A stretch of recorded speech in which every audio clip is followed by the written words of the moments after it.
Hello, BookTube. I'm doing a somewhat odd read-along of The Lord of the Rings with David Wiley and Tony from An Erudite Adventure.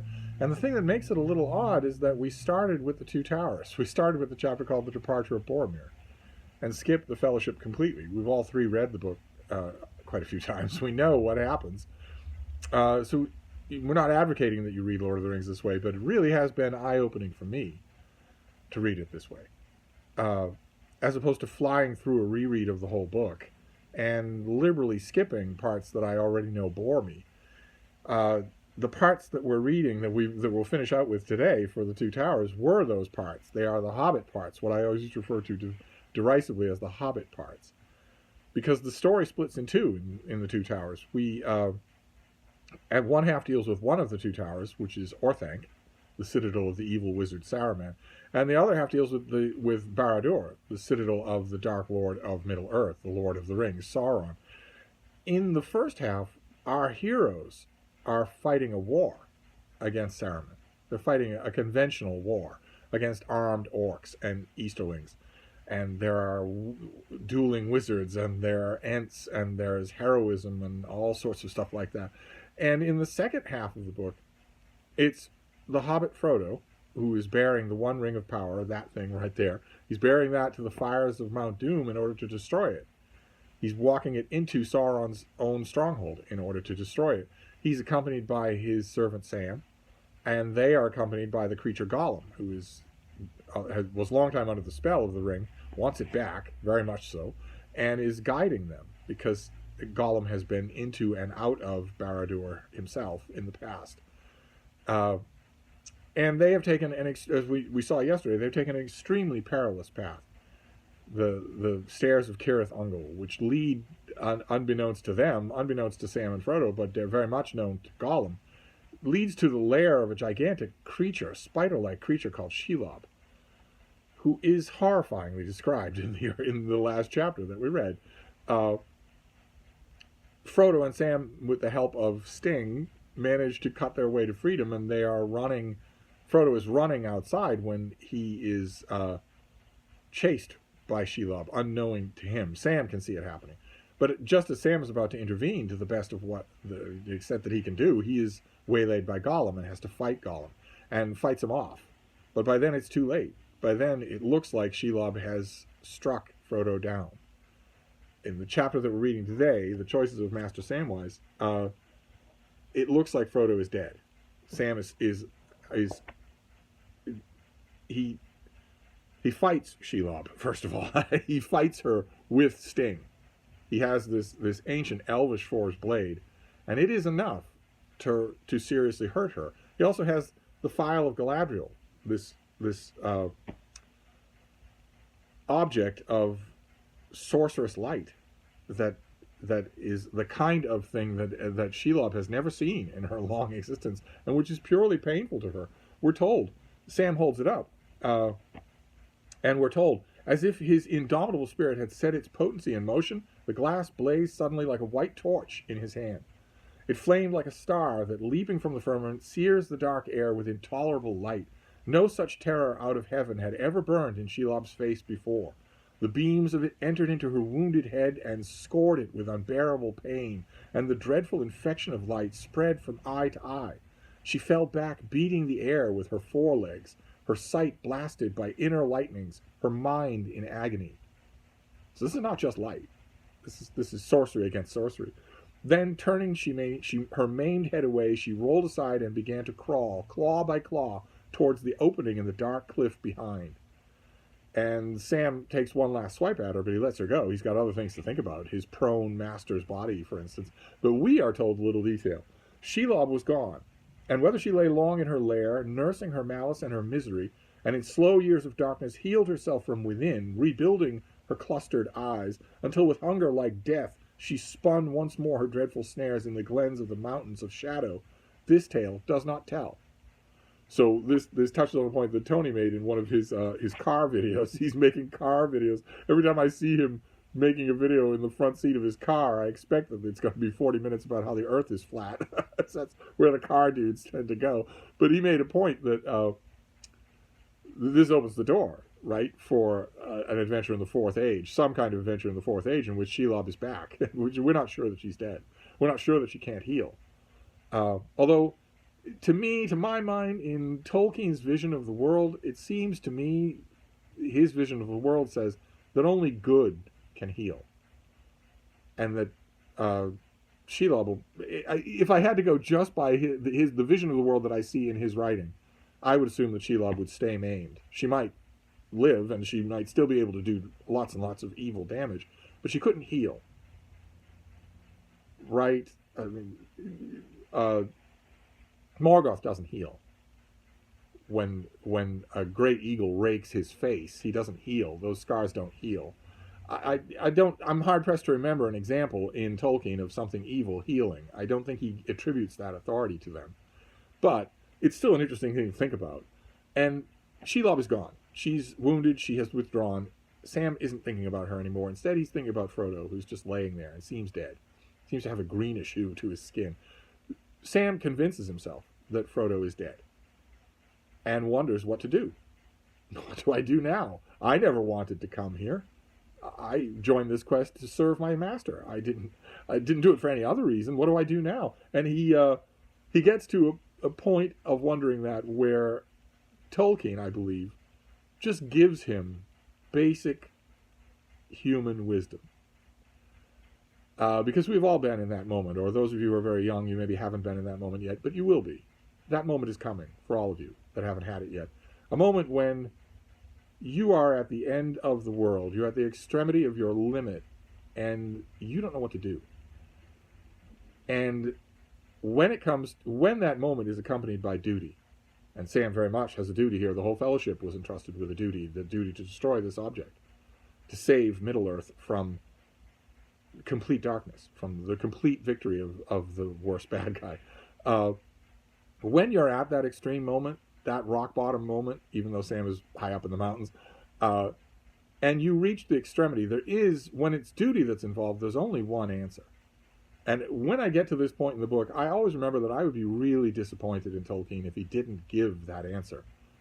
I know it takes all types of people to live in the world, and there are all sorts of life lessons that people learn on their own, but there's only one answer. When you get to the edge, to that rock bottom moment, that hard, lonely moment when it's you and your duty, there's only one correct answer. And of course, Tolkien gives that answer to Sam. What am I to do then? He cried again, and now he seemed plainly to know the hard answer. See it through. Another lonely journey, and the worst.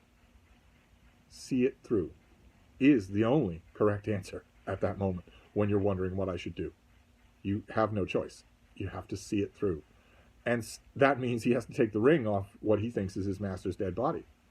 He takes the ring, and he takes Sting, and he becomes a ring bearer.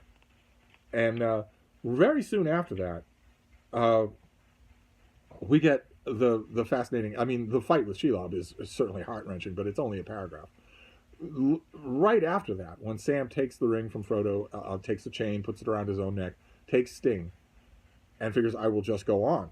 I'll have to find a way to go on. Right after he does that, he hears orc voices. The orcs use these tunnels, even though they're terrified of Shelob. They have to. And a large body of armed orcs is coming his way. He's in a bare, open stone corridor. He doesn't know the land at all, and it's sheer drops on all sides. There's no way he can hide. And even if he manages to kill one or two of them, he can't kill them all. That would be the end of the quest right there. He has only one choice. He's in a bare, open stone hallway. There's only one thing he can do. And he only belatedly remembers it, but then he does remember it. The ring. Of course, if you put the ring on, you turn invisible. So right there, in Sauron's stronghold, he puts on the one ring, and the orcs don't see him. So he gets to eavesdrop on them for the whole course of the chapter. He gets to eavesdrop on what they're saying to each other, two orcs in particular. And again, Tony, in his car video, makes a great point, a point that Tolkien fans get a little impatient about. When Tolkien fake fans make this observation, they say that Tolkien's orcs are all just a monolith of evil. They're just a disposable evil army. That's not true. We've already seen that earlier in the Two Towers. And we see it in this chapter too. That not only do these orcs that Sam is eavesdropping on have minds of their own, they might not be very nice people, but they have minds of their own. And they say about the upper-ups, about the big guys, their masters, the Nazgul and even Sauron himself, they say that something has slipped. Something is wrong here. And it's filtered all the way down to the lowest levels. Something has slipped, but even they can make mistakes. In fact, the two orcs that Sam is eavesdropping on daydream about getting away from the war completely, finding somewhere and settling down where war isn't an issue, where they're not constantly in danger from either the powers of the West, who they recognize perfectly well hate them as much as they hate Sauron, or from Sauron himself, or from creatures like Shelob. Better just to get out and get away, slip off somewhere where there's no war, where there's no danger, and just set up somewhere. Not a thing we ever see in Tolkien. We don't ever, as far as I know, and nowhere in the Legendarium do we ever see orcs when they are not in the service of someone evil. We don't ever see settlements of orcs that are just, raising crops or pigs or whatever. I don't think that's ever even alluded to. But you could at least see the open door to the possibility here. And one of the things that Sam hears from them, from these orcs on whom he is eavesdropping, is my main quibble, my main question about this chapter. I seem to be boiling down to a pattern where I appreciate things in the chapter. I'm loving these Hobbit chapters, absolutely loving them, but also have questions that either are or are not answered elsewhere in Lord of the Rings. I'm just asking them mainly for you. And the question that I want to ask is connected with what the orcs say here. And it's connected with the question that I asked in earlier chapters. One of them says, about an hour ago, just before you saw us, a message came, and this is what the message said. We don't know who the message is from. Maybe it's from the city where the Nazgul live. They live in a city nearby. But who sent it? And how do they know? It has to be that the Nazgul told them. The message is, Nazgul uneasy, spies feared on stairs, double vigilance, patrol head of stairs. That's the message that they get. It's in telegraph form because that's how Tolkien thinks. That's not necessarily how it had to be done. It could have been written out. But it's in telegraph form because Tolkien betrays the time period in which he's writing these things in a few places. We're going to see one in the next chapter. In the first chapter of The Return of the King, there's another explicit betrayal of that worldview. And this is a telegraph. a lot of you won't know what that is. But anyway, let's read it again. Nazgul uneasy. Spies feared on stairs. Double vigilance. Patrol to head of stairs. Who sends that message? And even if it's not a Nazgul, I can't really picture them at the wireless tapping out a message. Even if it's not a Nazgul, it had to come from a Nazgul. No one's going to say the Nazgul are uneasy unless a Nazgul has told them. So how does that happen? How does that happen? How does the message come? Why are the Nazgul uneasy? Well, we saw one possible reason. One of the Nazgul senses the ring. In his proximity, he pauses for a minute in an earlier chapter. I read you that passage. But what about the specifics of spies on the upper stairs? What about that? That seems like it could only come from Shelob, who's certainly not reporting to Sauron or the Nazgul. But it's not just that. It's not. One of the orcs goes on, says, bad business. See here, our silent watchers were uneasy more than 2 days ago. That I know. But my patrol wasn't ordered out for another day, nor any message sent. So it's not just that the Nazgul were uneasy, it's that the silent watchers, the capital S, the capital W, those silent watchers were also uneasy. For days, they've been uneasy. This raises the usual question that I have about these chapters, which is, how on earth can Sauron not be suspicious? I'm assuming that this message, this telegraph message, doesn't come from him. That it comes from some, flesh and blood orc superior. But that somewhere along the chain of evidence of that message, a Nazgul had to be responsible. A Nazgul had to say, I am uneasy, to somebody, who then conveyed it. And if the Nazgul could convey that message to somebody, wouldn't they convey it first to Sauron? Wouldn't the silent watchers be under strict orders that they're wary, they're upset, their unease should be conveyed to Sauron first before anything else? In other words, this I know that Tolkien is kind of making his orcs sound like grunts in World War I, but this isn't actually a terrestrial army in World War I, right? It has an all-seeing supernatural being as its leader. Surely This is not the sort of thing that would get lost in the lower echelons, that would get mumbled in, the field office and not make it to General Haig. Surely this is the sort of thing that Sauron would know. That his Nazgul are uneasy, that one of his Nazgul has sensed something powerful enough, strong enough to give him pause, to make him pause his whole army.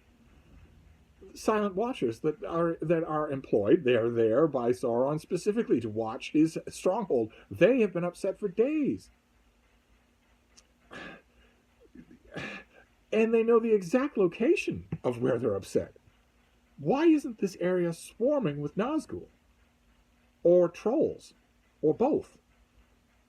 Why, if you're putting all of these pieces together, let's assume for the minute that Shelob is not involved. She's not communicating.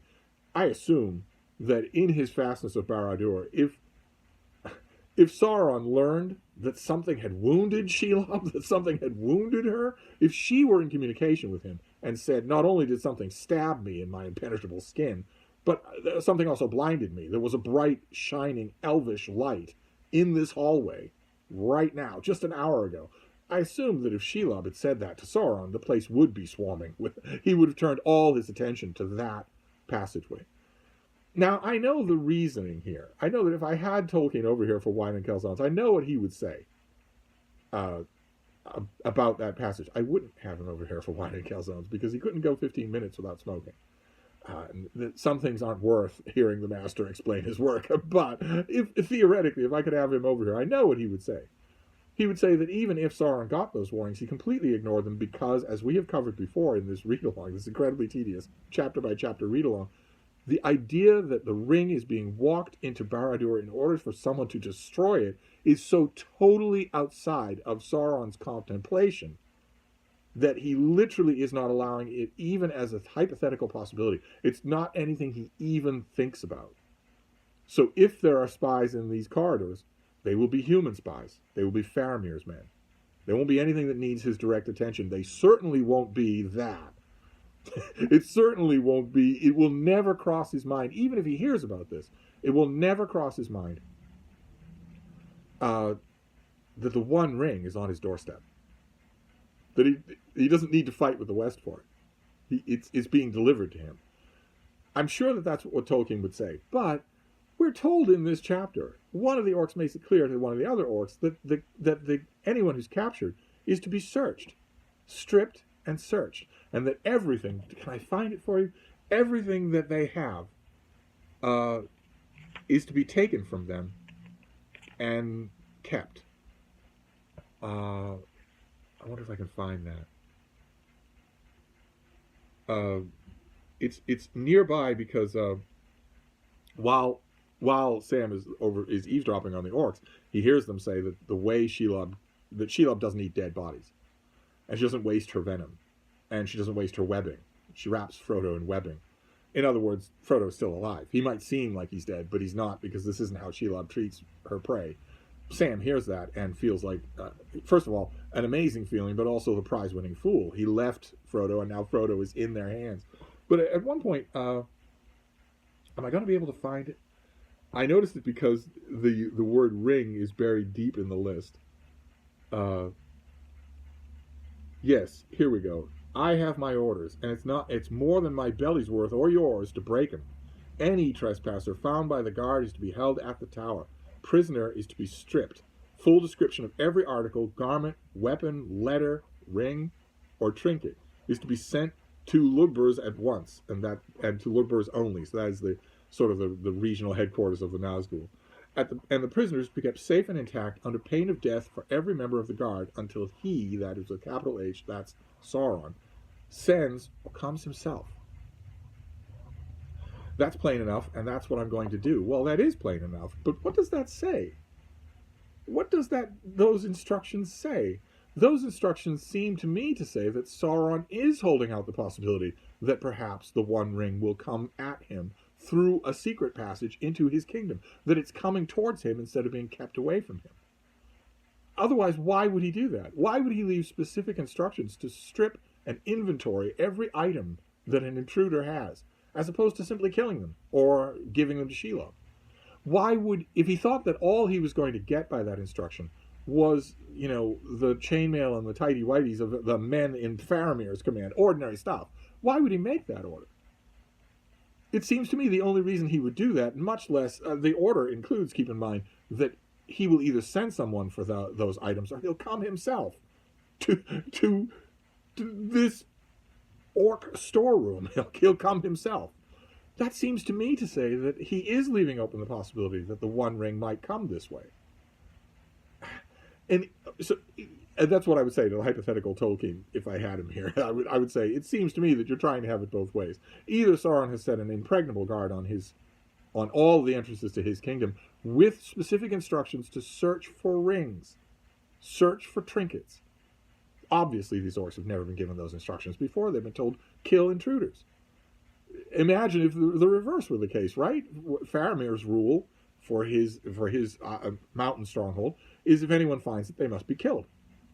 Not searched, not stripped, not have their possessions inventoried, just killed. Sauron is leaving specific instructions to strip and inventory everything that's on any spy that's found in this apparently remote and inaccessible place. We're told earlier on that he allows Shelob to exist in her lair because she's a better defense against this passage of his kingdom than anything he could devise. But it seems like he's left instructions anyway. And even apart from those instructions, the alarm is up. It's not as much of an alarm as if Frodo and Sam had gone up to the Black Gate and knocked on the door, but the alarm is up. The Silent Watchers and the Nazgul are both uneasy. They're both reporting to other people, maybe not Sauron, maybe they're just not talking to him, but they're both reporting to other people that something is wrong here. And even the orcs themselves are saying something has slipped. Something is wrong.